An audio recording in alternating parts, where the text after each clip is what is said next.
Hello, everyone. As we get people flooding in, I have a couple homework items for you. First of all, let me enable the chat. If you could find the chat and let me know that you can hear this, okay, that would be amazing. Sweet. Good to go. Yes. We have hellos. Okay, now the man himself. Let's promote him to a panelist. But before I do, here's what we're doing today.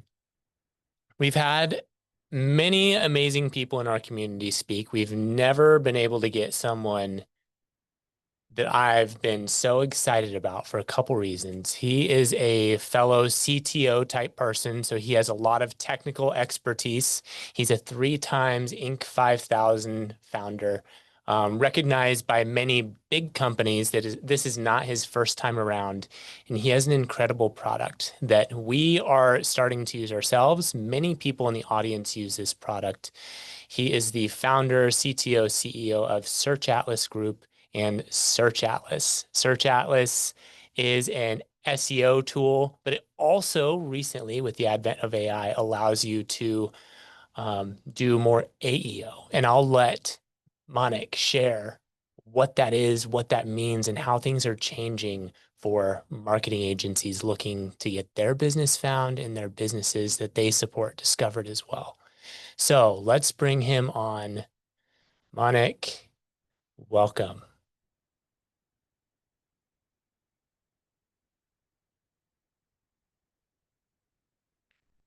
Guys, Here how's it he is. going? Here's the man. How we doing? Bryce, awesome Doing to see you, great. man. Great to see you too. Yeah. Why don't you fill in the gaps on areas that I missed in your introduction? Well, it was an amazing introduction. I don't know that I would have done it nearly as well if I did it for myself. Mostly because I don't, I like to be humble, not to brag so much. But yeah, guys, that's what we're here to talk about today is going to be um, online visibility, specifically with a focus on large language models. We have a lot of tools. We've done the SEO side of this space and this problem for about a decade now. But with the advent of LLMs, it's really changing the game in a big way. And it's become really exciting because not a lot of people really get it. And so today, I want to give you guys some of the tea of what's worked for us, what can work for you, and a model that you guys can replicate. If that sounds good to you, Bryce. That sounds perfect.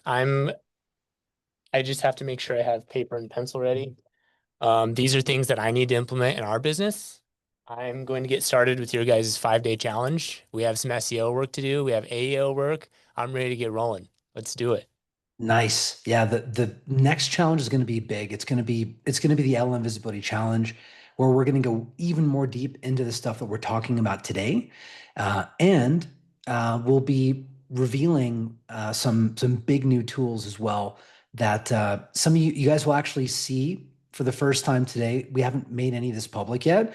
So what you're going to get today is something Sweet. that's like really hot off the press and has not been like really disseminated. It's kind of like more secret knowledge.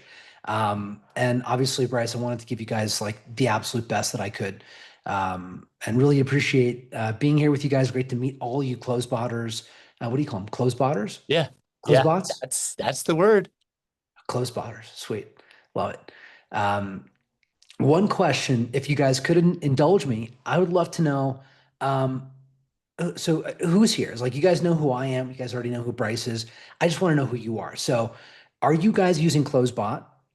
Let's say on client sites. You're an agency. You're using it on client sites. Pop that in the chat. Say agency. So I know who you are. Um, okay, agency. A lot of Agency. Flooding agencies. with agency.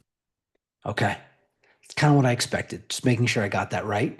Uh, Personally, for real estate, one of them. So Larry it's King. probably 75, 80% agency. Okay, Larry King live.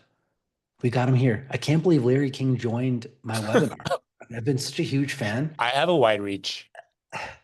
Dude, I didn't realize you were this legit, obviously. Respect you a ton, but wow, Larry King. And he's got Stephen King, the novelist. Unreal. Amazing. Okay. A couple people doing it on their own sites. Okay. And some people are on, they're doing it for their clients. Now, for those clients, are these local businesses? Are these national businesses? Mm, Want to understand that layer a little local better. or national? Local, local, local, local, local, both, national, local, local, international, a couple of them. Nice. International. Okay, cool. So obviously that's awesome. So it's so interesting to see the kinds of different businesses that are using CloseBot to convert the traffic that comes to their site, right? Get them in, get them booked, get them scheduled, move them through the pipeline to convert them. And it's an incredible system for doing that. But what if you don't have traffic yet? What if we don't have an audience built to our website, if we're not visible, right? If we're not found? If we're not found, we can't convert that traffic, right? So you guys have the right stack on the site to convert them now, but how do we get found? So let's dive in. Let me share my screen and let me take you guys in. So today, this is going to be the Dale Carnegie How to Win Friends and Influence People edition of large language models, focusing on this new framework for LLM optimization. And let's dive in. So when we talk about this, we're focusing on all these search channels, right? We're not just focusing on any one channel. We're not trying to hyper optimize and get cute to win on Bing, but not on Google. We're really thinking about all of these holistically. And it used to be that our search game, we'd really focus on Google, and then we didn't really think about Bing. Now we really got to think about Bing, and I'm going to show you why. Because Bing actually drives what shows up in ChatGPT, right? So that's become really important. YouTube is the second largest search engine in the world. So thinking about how do we get visibility on YouTube is key. And then we got the LLMs themselves.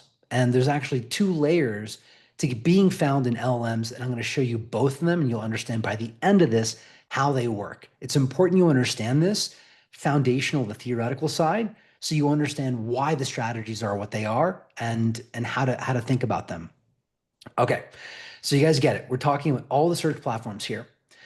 The big changes are that, and I alluded to this, and you guys probably already feel this now, is that search is not just about Google anymore. There are way more searches taking place than they were before. If you look at the Google quarterly reports, you'll see their search business is not actually under threat. They're still growing at a between 12 to 14% growth rate on billions of dollars of core search revenue year over year. That happens because their engineers are A/B testing and optimizing to get more clicks for AdWords. So they're not just going to cannibalize their core business and watch their stock price, be halved or something crazy like that. They're being very careful in how they're rolling out AI and cannibalizing their ad revenue because they don't want to do that. They want to only add more clicks to the ads. Okay. So we understand that's how Google is playing the game. For the other search platforms now, the LLMs, there are more things to think about when it comes to search than there were before. The LLMs specifically, they're ranking information differently. So when we look at visibility on ChatGPT or Claude or Anthropic or Perplexity or whichever, or Grok, they each use slightly different data sources. Okay. And there's actually two stacks. There's the base model, the static data, and then there's the new data that's retrieved real time. And if you're not being found in either of those two channels, then you're not going to be able to tap into this demand. So I'm going to show you what it's going to take. What I wanted to highlight here is this amazing paper. If you guys have not seen or read this paper, this is probably my favorite paper when it comes to what's happening in AI and the trajectory, the path we're on. This paper basically broke the world because it essentially gave the cookbook for how we reach super intelligence quantitatively. And Bryce and I, we talked about this a ton last time we hung out. We were discussing the implications of this. But essentially, what we're on, guys, is a path, a continuum toward that eventual outcome. And these LLMs are just going to continue to become more powerful. We have to start thinking about them now. Even though classical SEO is probably about 60% of the pie, and the search visibility landscape, the new one, LLM, this is emerging as like a 40%, and that includes AI overviews. So, yeah, this is the shebang. And what we have to do is we have to figure out how do we get the LLMs to specifically cite us. There are four layers to this. Okay. Most people, they just think about the visibility layer. They're like, am I being found? Am I showing up? When I type in a question into ChatGPT, is it showing CloseBot? Is it showing this local business? Is it showing my agency? And it's a binary. Is it showing up or is it not? But guys, that's just table stakes here. That's like small blind. Okay. The rabbit hole goes way deeper than that. The way that they actually come up with the visibility answer is on these deeper levels, right? So the second layer is the sentiment level, which is, do the models want to recommend us? What is the consensus opinion about our brand online? What are people sharing about us? And then the other layer to that is like, where are they sharing that for our brand? Where do we need to go online to improve the sentiment to make the models understand that people like our products and they're important? So that's the second layer is the sentiment. So the first one is just if I asked what is CloseBot, it would be able to know what it is. The second one is if I asked what is the best platform for lead qualification and booking, it would feel the need to recommend it. Yeah, great question. So the what is CloseBot would go more down into the truthfulness layer, which is, do they have the correct answer, right? Do they correctly understand CloseBot as a platform and what it is, so that when they speak about it, they It's will true. be truthful. Oh, yeah. And that actually, guys, is not a trivial problem. You would think the LLMs wouldn't hallucinate, but just like you and me, they make mistakes. And alignment to truth is a real problem with them. The scope and the severity of it has not yet been really quantified. There are research papers that talk about hallucinations and what causes them, and then how to solve them. Essentially, like these LLMs, especially when we get into like medical information, like they can hallucinate and say, oh, you know what? Like that feeling in your stomach, that's going to go away. Don't worry about it. If it's like a medical emergency, they have to be able to tell you to go to a doctor. And so truthfulness when it comes to LLMs, a ton of science has been done around how do we make them not hallucinate, make mistakes. But they make mistakes intrinsically because the data doesn't all agree. When you combine all the information on the internet about CloseBot, some of it does not quite line up. And Yeah. figuring out what is truthful and what is not, that is a hard thing for them to do. And today we'll shed some light into what we can do about it. But to make, what is the best lead capture SaaS to get found for that question requires actually optimizing all these layers. Is actually the hardest thing to do is to get the sentiment positive first, to get your truthfulness where it needs to be, and to counter the bias inherent, which is the fourth layer in the LLMs, which is that big brands just naturally have more visibility, more content inside the corpus than the small brands do. So there's a natural bias against local businesses, and they'll always be prejudiced against them, at least with the way the models work today. And so there are ways that we can counter each of these to boost our visibility. Bryce, did that make more sense? Yeah, definitely. I've noticed sometimes when I've asked about CloseBot, it's said that we do things that we don't do and integrate with things that we don't integrate with. And ultimately, that leads to upset customers when they come to us and find out we don't do that thing. Yeah. And you know, that happens a lot. I want to talk about that more in truthfulness. So let's bookmark that and we'll come back to it about why that happens and what we can do about it. Yeah. But the first thing is like, does this work? Like, so you do all this stuff that I'm going to say today. What are the results? I like to start with why. I want to give you guys the why behind it and show you that it does work. So this is around when we started doing this for ourselves. And you can see since when we implemented this, we got almost a double in monthly traffic from chat and the same, maybe even more on Perplexity. And so that's exciting. But even though like we're doubling the total amount of visitors, it's not like as much as we're getting from Google. But the thing is, these visitors, they're worth way more. The conversion rates on the traffic here, we're seeing 5.5 times higher. I've seen some people say as high as 20x. I think that that's a little crazy from what I've seen and from what I've I've talked to my friends that are also like we're helping them optimize, and on our clients, we're seeing closer to like 5. Pretty common. You'll see the delta, the multiple impact from these customers will be so much higher, like 5x. They're just going to convert more. And you might ask, like, why is that?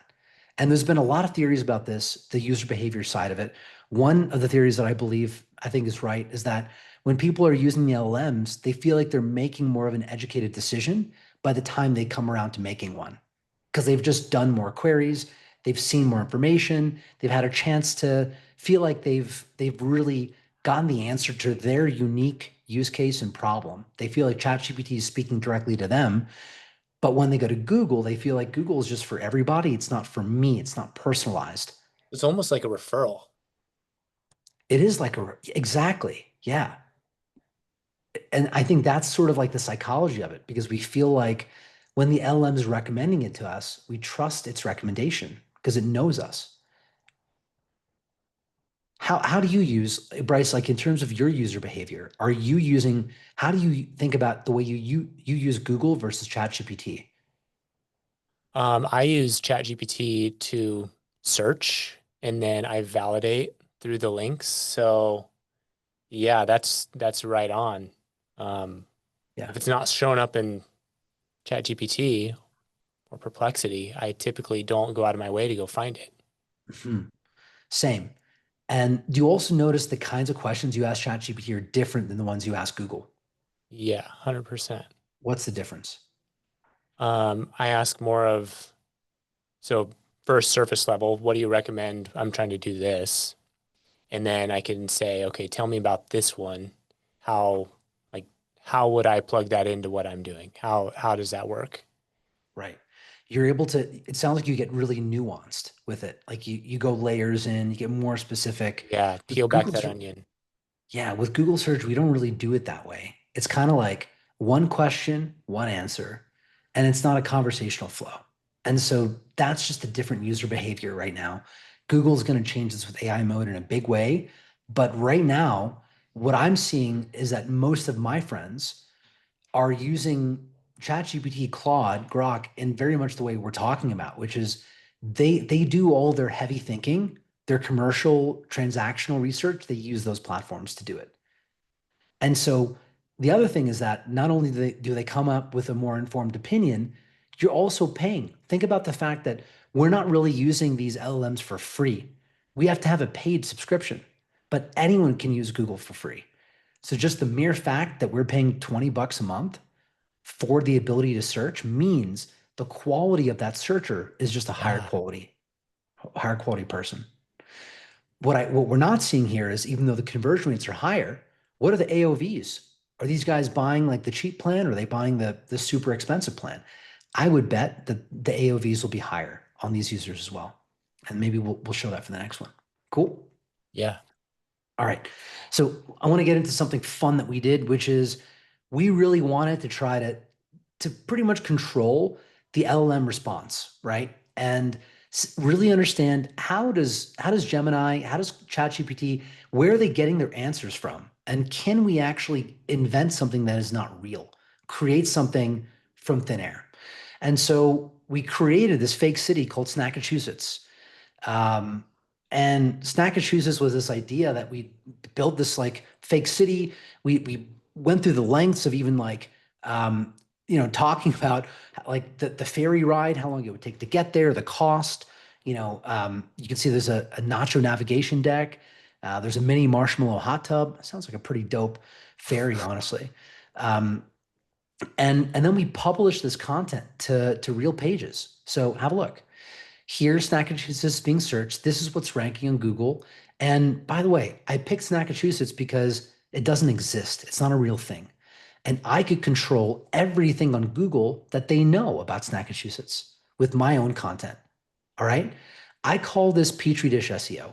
When you invent something that no one else has created before and you own every single search result on page one of Google, I call this Petri dish SEO, because then you get to control the narrative and no one else controls those sites besides you. So it's a really powerful way to learn more about how the search engine works and specifically where are they getting their answers from. So All this content here, this is like a cloud stack. One of them is a cloud stack on our site. These are just like test sites that we've been mucking around with over the years. And then what we found is that when we asked it, what is Snackachusetts? The first time we asked this question, it just trusted us that Snackachusetts was a real place with a delicious fairy and all this stuff. And then what was interesting is that we asked the question sometime later, and it understood that it's not a real place. It understood that uh, it essentially fact checked its own answer.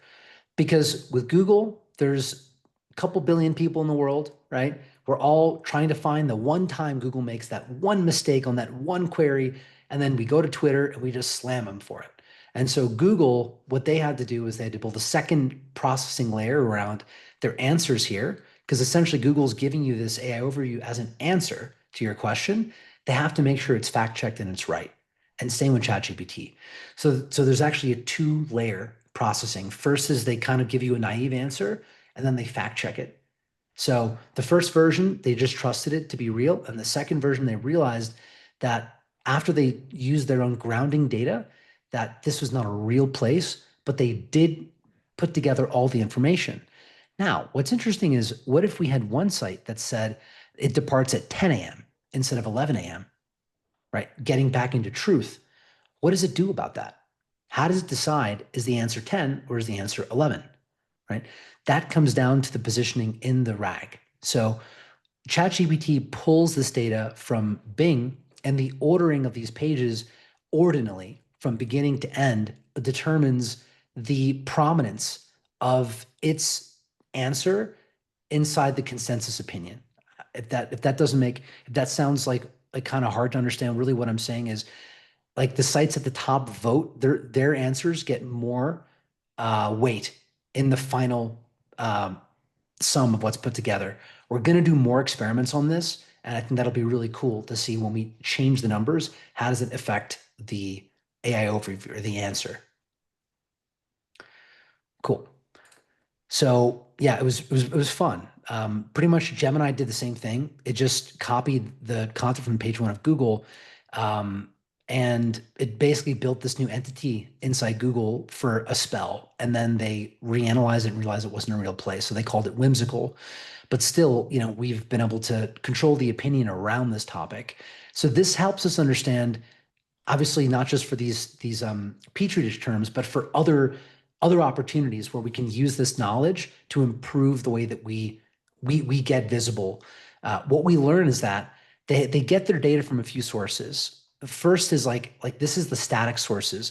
This would be Common Crawl, Wikipedia, books, news sites, press releases on news sites, and licensed web content. So there are databases out there where you can buy this database. It's essentially like an encyclopedia, and you can use it to train your LLM. That company that was acquired by Zuckerberg, called Scaled AI, these guys essentially were the providers of the data corpus, so you can teach your LLM and make it smart and make ChatGPT good. Zuckerberg wanted to buy him because he wants the ability to have his thumb on all the tokens and all the data. The AI researchers are running out of high quality token data. There's a limit to how much knowledge they have, and they're trying to find more. But basically what they've done is they've taken all this data, and that is like the static data set. So if you want to be a part of the base model, what you got to do is figure out how to get into one of these sources: Common Crawl, Wikipedia, a book, news sites, or licensed web data. Now, this is still a little bit generic. You're not sure, is a site in Common Crawl? Is it not? I'll show you how to figure that out today for free. It's very easy. The second layer of it is that we can get into the real-time answers via Bing. And so there's a way we can improve our visibility on Bing today for all your sites. I will show you today for free how in about 25 minutes you can boost your visibility on Bing. How does that sound? Okay. Sick.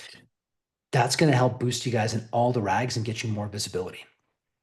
And then give you guys more of an opportunity to get your story into the consensus. Okay. So, but there's two layers to this. I want to make sure you guys all get this. There's the static data layer, which is in green down here. And then there's the RAG, which is the real-time layer for ChatGPT. This comes from Bing. Okay. So what we did to understand more about where they get the data is we did this interrogation where we took our database. We have a database of about 135 million questions in our keyword library. And we basically just asked them these questions and then recorded the answers. And then we did something very interesting where we said, where'd you get the data from? Like what was your source? And then we were able to figure out the sites they got their data from. And that allows us to figure out if we wanted to get found more, what sites should we be focusing to get ourselves published on? Because obviously those are the ones that are forming the consensus opinion. Okay. So again, two ways to approach this visibility challenge, the base model and the RAG. Okay.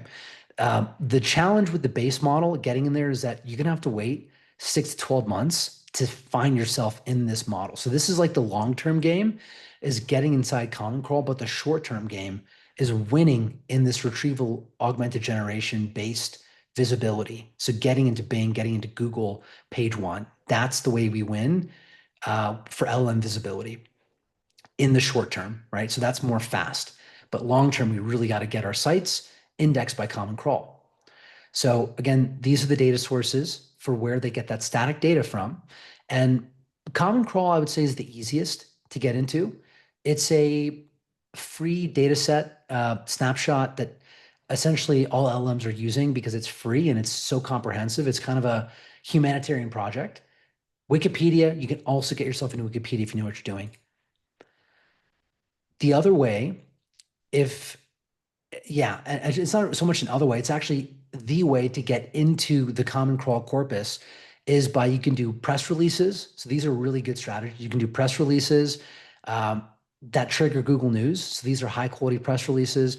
I'd recommend using Signal Genesis for that. All those sites will be pushed into Google News and they get indexed by LLMs. So do a press release about how great your company is, talk about your accolades, talk about your wins in an objective way, right? When someone says you win something because you're the best at something, that's not a subjective opinion. That's an objective opinion of someone that's been attributed as a citation. That has a big impact. The second one is guest posting. So there are authoritative websites on the internet, news sites that you can actually publish to for a fee. It's a form of sponsored content. There are a couple really big exchanges. The one that I created is Link Laboratory. That's the one that's connected in search outlets that you can use for free. Has the largest library of websites. It has about 50,000 sites that you can direct publish to. But to be objective, and I'm not trying to like push my product on you guys. There's another exchange called White Press. They're actually more expensive, and their exchange is like I think 5 times smaller. So, but feel free to explore both, whichever one you prefer. But this is a great strategy. Publishing content on those sites that talks about the best products in a space, comparisons, putting that content on trusted sites that are indexed by the LLMs. Yeah, that's the other thing. In Link Laboratory, we actually show you which sites are indexed by Common Crawl and the LLM. So you can filter those site lists and just pick the sites that you know are already indexed by your favorite LLM. And then you just want to publish to that site knowing the LLM already cares about its information. Make sense? Yeah, I don't think we're indexed at CloseBot in the base, at least chat at 4.1. Okay. I just tried in the playground so that it wouldn't use internet search and it doesn't know what CloseBot is. If I use internet search, it does know what CloseBot is. Of That's course. telling me we're not at layer one. Right. And so to find out if you're in that Common Crawl data set, you can go to, I think I have it in here. There's a slide with the URL on it, but it's basically, I think, index.commoncrawl.org. Plug in your domain into that checker, and it'll show you if you're in Common Crawl. If you're not, you just need more of this, right? And you said 12 months, like 6 to 12 months time whenever they frame? release that new model. Yeah, So right. And they could be whenever, working on it before, so yeah. yeah, the thing that's interesting, I actually expected this to go a bit differently. I expected that they would ship content updates for the models faster than they do, less than like once a year. But I think what they decided is that the RAG side of this, where they pulled the data from Bing and Google, is effective enough that they're not really missing anything, Yeah, And which to is your probably point, true. which is probably true. Yeah. Because so it's very astute. Like the reason you didn't do that search in online ChatGPT is that it's going to automatically default to using web search for you if it doesn't have the data it's looking for. It's not gonna like ask you if it should. It'll just do it if you've enabled browser mode. So it'll do the RAG inside your online ChatGPT, but if you're using the API, it will not unless you explicitly tell it to, which is kind of interesting. But yeah, if you find you're not in the base corpus, don't freak out. Just focus on building your online visibility, your backlinks. Build up your backlinks from credible websites. Get your social media profiles set up. Get your all of your social assets, right? So that's like your Facebook page, your Twitter, your uh, depending on the brand, if you can get a Chrome extension page or an App Store page or a Yelp page, get yourself into that index. Also build citations, right? You can use an aggregator network citation. We've got them inside the platform. I think they're $20, publishes you into the aggregators that upload directly into all the LLMs. So the aggregators are actually being consumed by ChatGPT and Claude and Grok. The other thing that is good to do is like analyze the entity itself, like your business. What is your profile across the web? And this is part of like getting the truthfulness right. The more sources that say the same thing consistently, it's a lot like NAP in local SEO world. The more sources that say the same thing about you, that becomes the consensus opinion. So think about that when you're building your social pages for your brand. What do you say about your brand on those pages? It's your opportunity to tell your brand story correctly. And then the content that wins with LLMs are going to be really semantically rich articles that are really detailed. So like, for example, a listicle that says the top 10 best close lead capture SaaS platforms, right? And you put yourself as number one in that, and you favorably compare your product to the competitors, right? You can do that in your listicle and publish that on your site, and you can also publish it on these guest post sites. You can do competitor comparisons where you say us versus them, and then also you build a knowledge base about your product. So that's probably your help center. CloseBot already has one of these, but the more information, specific information you put about your product there, the integrations, the capabilities, the specific like technical nitty gritty that you would never put on your landing pages, right? Because landing pages are a marketing product for our website, right? Unfortunately, that marketing product is also used to build the truth data for our brands. And so having a separate knowledge base where we can get really nitty gritty and technical is a great way to overcome that. Or adding an FAQ module on those marketing landing pages where you put that information in an FAQ accordion so it doesn't blow up the page's UI, but the content is still there.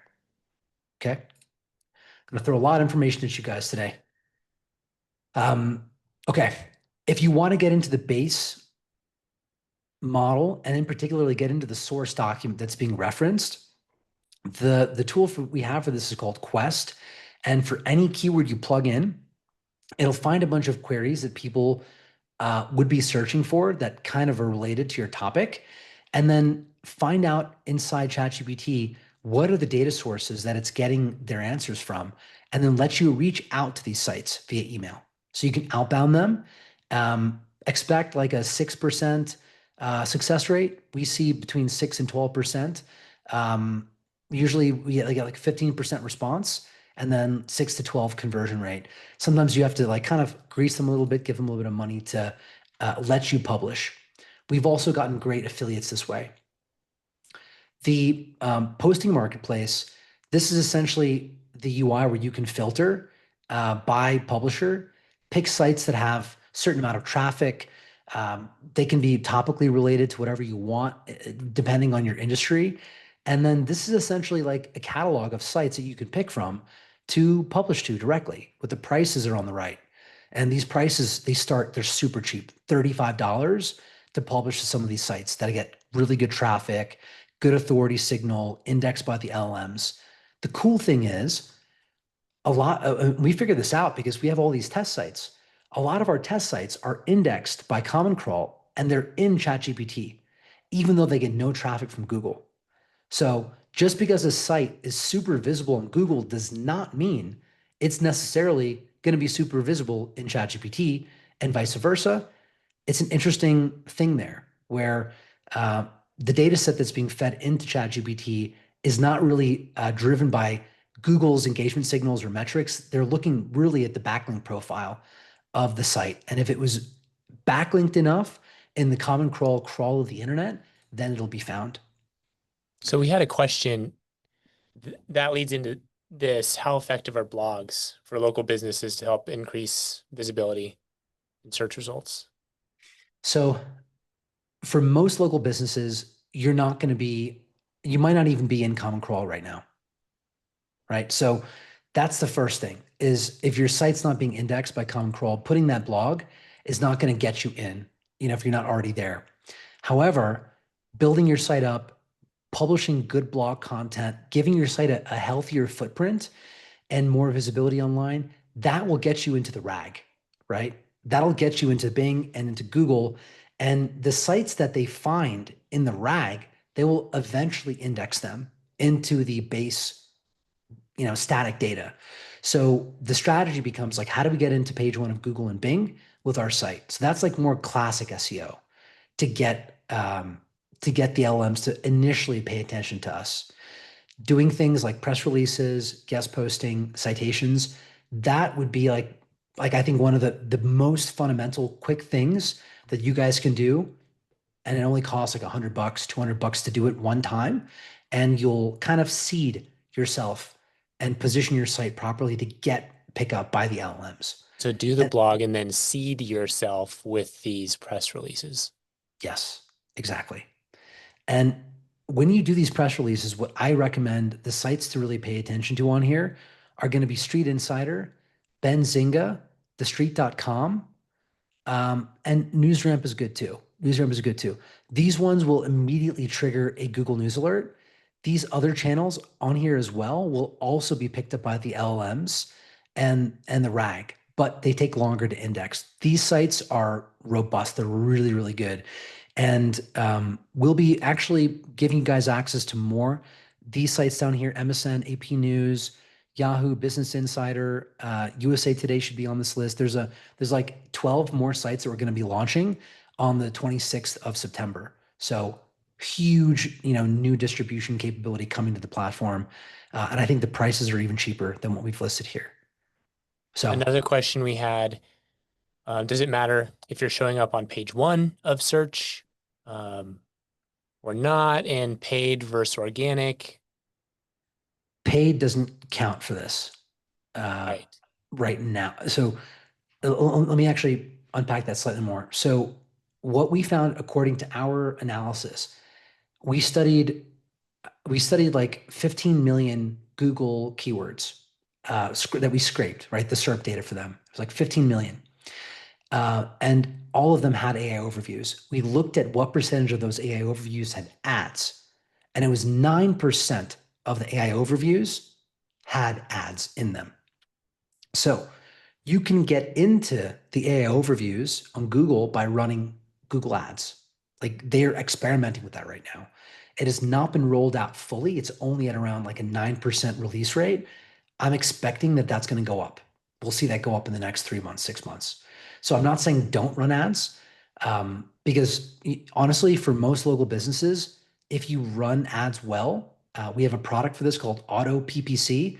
You can actually get some really low cost, high quality clicks, and it can work, but it's not going to get you into the training data. Okay. Mm-hmm. And then what was it? I think there was another part to your question that I missed. Being on page one. And I think Yeah. that would help, right? Because really that's the backlink, that's the seeding you've done that's also gotten you to page one. You got to get to page one. Yeah, that's the key. So to be in the AI overview for Google, you have to be on page one, either for the query or for one of the fan out queries that are related to it.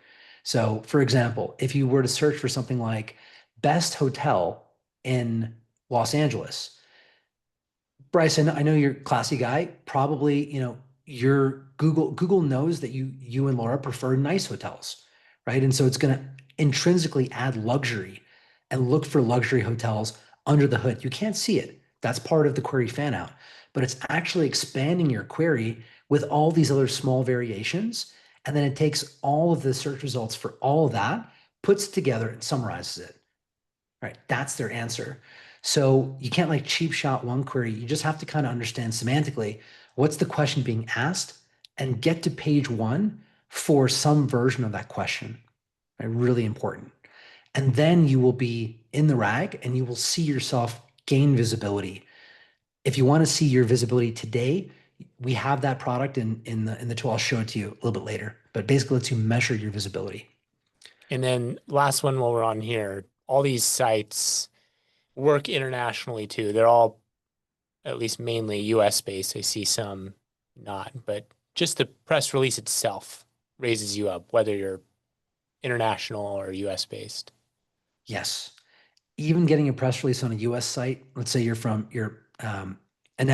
you're from New Zealand, which by the way, beautiful place. Would love to go there one day.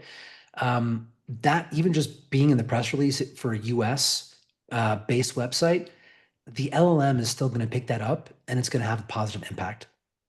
Cool. Yeah.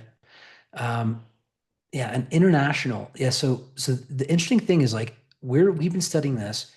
The LLMs, they're not as like geographically focused as Google. Google like has a different index for each geo. The LLMs don't really work that way. They're more language sharded than geographically sharded. So just keep that in mind. Yeah. Okay. Another strategy. This is the listicles strategy I was talking about. So here you can see how we've done it on our site. If you want to copy this, this really works well. This is an article about the best alternatives to SimilarWeb. They're a competitor of ours. And so the reason we did this is that we want the ability when LLM is trying to think about us versus SimilarWeb, we want them to see this guide that compares us to them, where we're the ones that own the narrative. We get to decide the storytelling here. Now, I'm not going to advocate going and kind of misrepresenting the truth. I don't think anyone should do that. But there's a artful way you can tell your story in a way that positions you well above your competitors. There's always a way. Absolutely. So let's do that, right? I haven't even done this for us. This should be low-hanging fruit. Extremely low hanging fruit. And the powerful thing about this also is just even putting the name of your competitors on your domain So makes it finds Google, them. People are searching that. It yes, finds it and then also finds you. That's crazy. most people don't want to talk about their competitors on their site. They're like, why would I want to talk about my competitor? Look, I'm not saying put your competitor's name in your H1 on your homepage and your hero. Okay. I'm not saying that.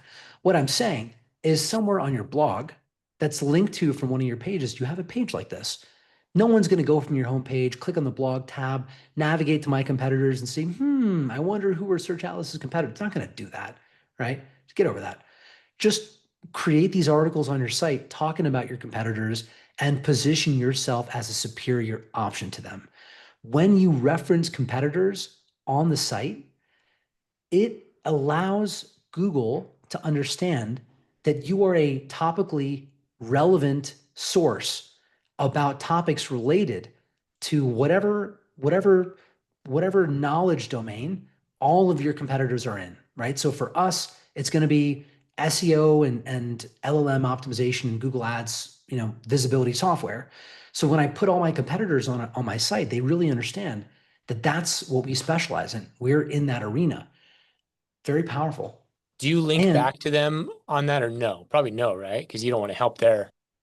awesome question. No follow links. Okay.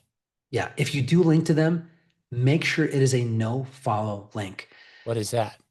A no follow it's just a hyperlink, but in the attribute on the link, you just put in their no follow tag and it instructs Google not to share your page rank with that site. So they don't get any SEO juice benefit directly from that association, but you are linking yourself to your competitor's website on this page to boost the relevance of this page for your competitor.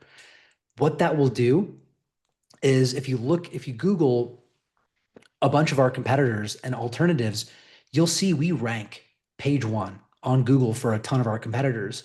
And we do get traffic from their branded keywords. And some of that traffic actually converts. The best part about this traffic is that one, it's free, it's your competitors, people who are looking for them and looking at their reviews and whether they're good or they're not good, and then they find you, right? And then they read the article and you have a chance to persuade them. You also have a chance to retarget them, because once they land on this page, you can run ads to get them on Google and on Meta. So there's a lot of ways the strategy plays and feeds into the overall visibility strategy for the domain. A couple more examples of what this looks like for some clients, but like mushroom coffee brands, putting a page together like this that just positions them on an affiliate site. And this affiliate site is actually driving the LLM answer.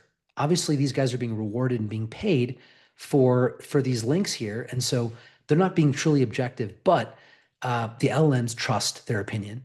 And so you can go and publish to this site, Taste of Home, this page about mushroom coffee brands, and you can create the new consensus opinion. Okay. I just wanted to share, I just searched one of your competitors. I'm not going to say which one because I don't want to give them undue popularity, but I searched them. You showed up toward the bottom of the first page, which is Nice. great. And it was an article you wrote saying blank review 2025 tool features, pricing, pros and cons. And you named this application several times in here. Awesome. Many, many times. But this is going to get into ChatGPT, and then it's going to know when someone's asking about this tool that it might want to recommend your tool for some things too. Correct. And the more it cites our domain as a credible source for that knowledge, the more trustworthy we become, because we're contributing new knowledge to the LLM. We're giving them something that they don't have, and that makes our source on the internet more valuable. Yeah. Okay. Another layer. Just when we think we had it, there's more. Reddit, the dreaded cesspool that it is. Some of you guys love Reddit, and that's okay. I'm going to take some flack for that comment, but I don't. I think Reddit is, I just don't like the shadow banning of it and the fact that the moderators, they pretty much, once you own a subreddit, you can do whatever you want. And one of the subreddits that we wanted to be in is actually owned by a direct competitor of ours. I'm not going to say too much more than that, but it basically made it impossible for us to correct misinformation. So that misinformation can live on Reddit, and that will feed directly into Gemini, Google. So be aware of that. Reddit is hugely influential for driving truth data for businesses, especially sentiment opinion, because people, essentially the sources trust what people are saying on Reddit as kind of the unfiltered story. It does also work on Quora, and there are industry-specific forums that you can use depending on what industry you're in. If you're, working with a fishing business, there's like fishing forums online that you can pay attention to. Figuring out what these sites are, I'll show you inside Search Out. Like there's a module where you can see all this. If you're looking at Grok, just be aware it gets the data from X or Twitter. Like that's fed into Grok. So that's a reason why posting to Twitter also helps your brand story. Make sure you also use your brand assets. So create an About Us page, get your social profiles online, make them robust, publish to your blog, and fill out knowledge-based content. These are branded assets that you get to control. And so why don't we just control our narrative on these places? Talk about our accolades. Talk about how many customers we have. Talk about, talk about all the good things that we want the LLM to know about us. Don't just trust they're going to pick it up, the breadcrumb trail from all the different places online. Don't trust they're going to do that. Make sure that they get a really well-crafted narrative and a story directly from us, the source, about who we are. So on your About Us page, talk about yourself, talk about the founder, right? Bryce, like CloseBot should have a page talking about you and Laura and the story of the company and your story. All that should be on the website because it connects you to your brand and gives a really robust narrative to the LLMs that they will use to understand CloseBot better. Absolutely. This one here is kind of like a interesting trick. There was a paper published by some folks at Princeton where they were running some experiments. And what we learned from this is that the content itself and its own, let's say, falsifiability. What do I mean by this? If your content has citations, if there are quotations in there, if there are statistics, facts, numerical information, that will make that content more visible in the LLM. If you're using a certain type of stylometry and tone, which is basically the way we construct our sentences and our paragraphs to become more certain, more specific, reduce unnecessary words that don't add anything to the meaning. If we can make it more readable and more fluent semantically, we will actually boost the visibility. If you heard me say this and your eyes just roll back and you're like, I have no idea what the heck you just said, all good. There's a tool for that too. In Search Atlas, the Content Genius basically lets you optimize for semantic SEO. And it can grade your existing pages, grade your existing content, and then you can run little optimizers on it to improve these metrics. And really, you should do this on all of the most important pages on your site and on your blog to optimize them for LLM visibility. This data, essentially, your web pages get chunked into little chunks and sections, and those get fed into the training data for the LLMs. And there's a technical paper that talks about it's called contrasted pairwise embeddings, but basically feeds it a correct answer and then feeds it like a wrong association. The more quality you put into your content here, the better this actual vector representation of your information, the more likely it is that they will rely on your answer when the question comes. The certainty and specificity, does any of that go against the standard practice for just standard SEO? Actually, I think it really aligns really well with it. And Okay. the typical standard SEO stuff that there's actually something that we recommend that you should do that most people, it doesn't feel natural to them. But we really recommend when you build content on the internet, your H1, your H2, and you read like a blog post, you want the blog post headings to essentially be the question, right? That someone might be typing into Google. And then the answer to that question is what comes after your heading. So for example, let me make this simpler.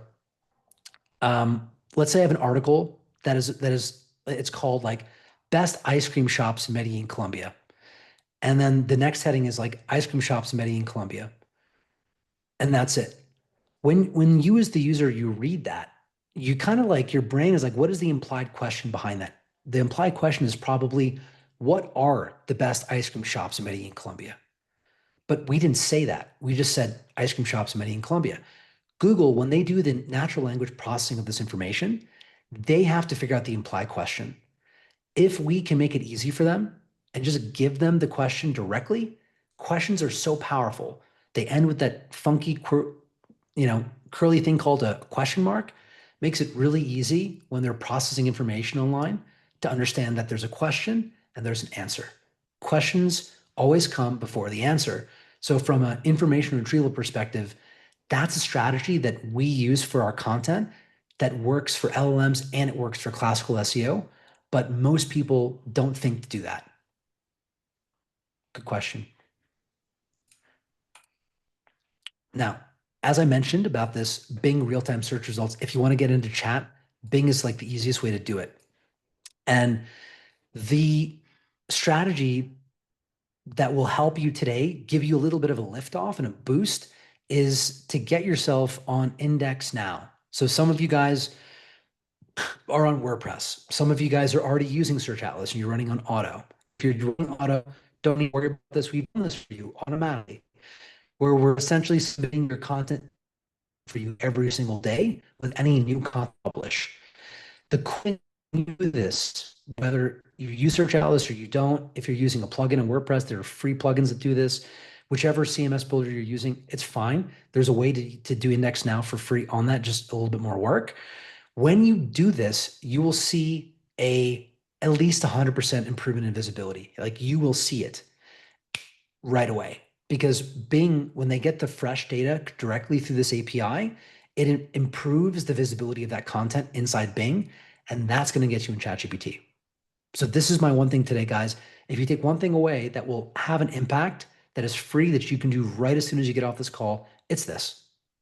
Very simple. Okay. That goes with this. We had a question. I'm about to relocate my health spa to a new city this month. What would be the best way to accelerate visibility for the new location? Number one, uh, so migrate the site. If when you say new location, do you mean like new location in the real world or new location online, like a website? I think you mean new location in the real world, right? In the real world, yeah. Okay. So you gotta do citations. You need to run an aggregator network citation. So what that is there's Data Axle, there's Foursquare, there's several of these data aggregators. What they do is they get all the local business information, they verify it, they validate it, and then they push it into a pipe to a bunch of sites that then consume that data, including ChatGPT, including Grok, including Claude, including Common Crawl. So first thing you should do is you got to do one of those citations, and you got to also update your Google Business Profile.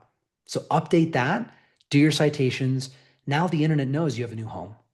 Make sure, by the way, you update your website.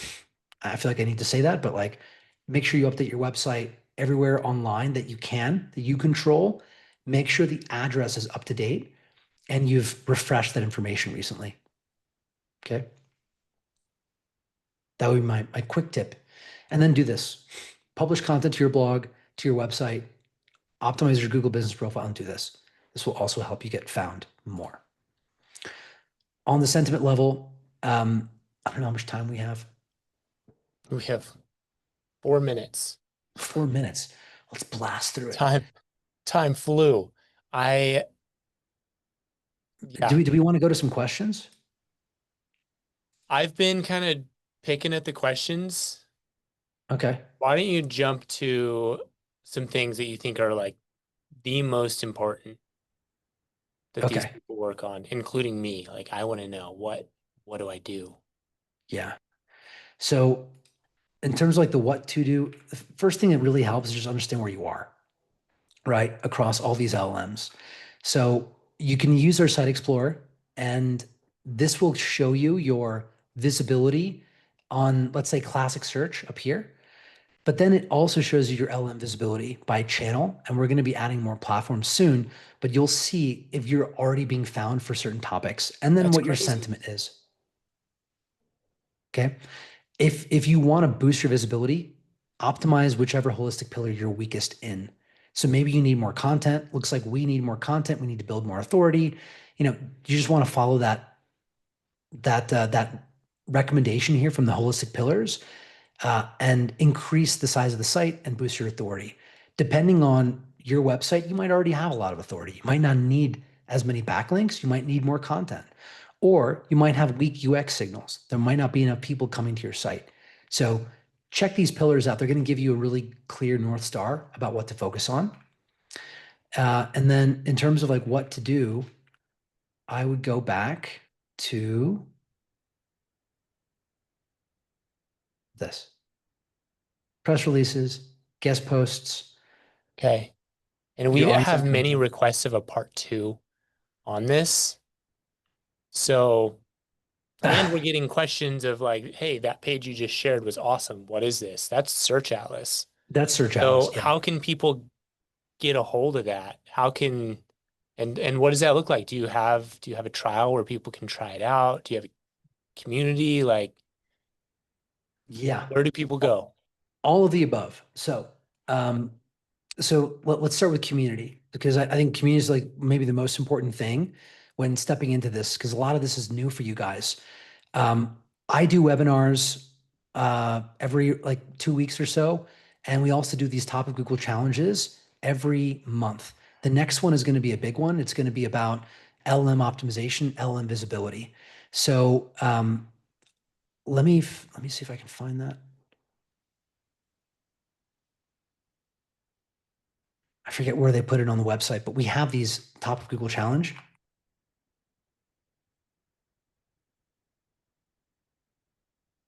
So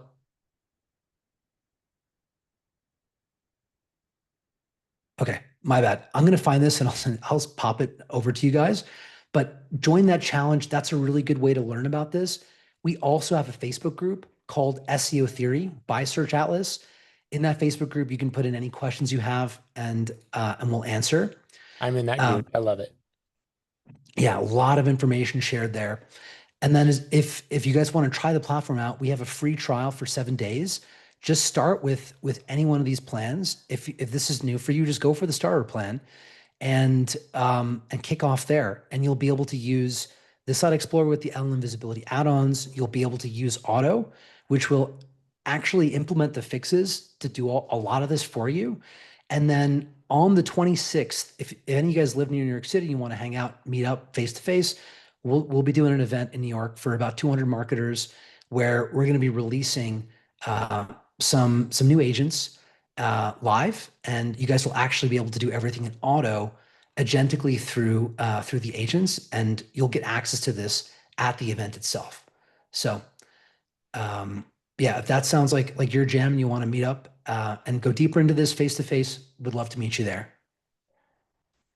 Absolutely killer. I'm going to be sharing part of my journey going through this too. I'm just getting started with Search Atlas. I've been in your group for a while, but we really are in a place where we have a lot of content. It's just not generating actual business for us. So uh, you're the one for that. Definitely. I'm also happy to give you some tips. Do like take a look at the site, look at the content. A lot of times, if you publish content and it hasn't gotten the pickup that you want, good thing to do is just to take some of that content, bring it into the Content Genius, and then let it analyze it. And it'll tell you why it might not be ranking, and it'll tell you what to do. And then you click a button and it'll fix it for you. And then you update your site with that content. That's huge. Yeah, we have a feeling we're going to do a part two on this. We can Manick, do a you part good two. with that? Yeah, we'll do a part two with this. Yeah. We'll get that scheduled. Make sure to look for that. Check out Search Atlas, get started for free. Um, Reach out to his team about the challenge. I'm going to get started on the next challenge too, so I'll share it when I find it. And anytime you see his content, make sure you read it. He releases some really good stuff. He's a smart dude. He's not just some sales CEO. He actually studies, researches this. He knows what he's talking about. And we geek out pretty hard. Yeah. Yeah. Yeah, we have that in common. Okay. Thank you Awesome. so much, guys. Look out for all that stuff, and let's tune in together next time. Great to meet you guys. Absolute pleasure. Talk to you Bye. soon.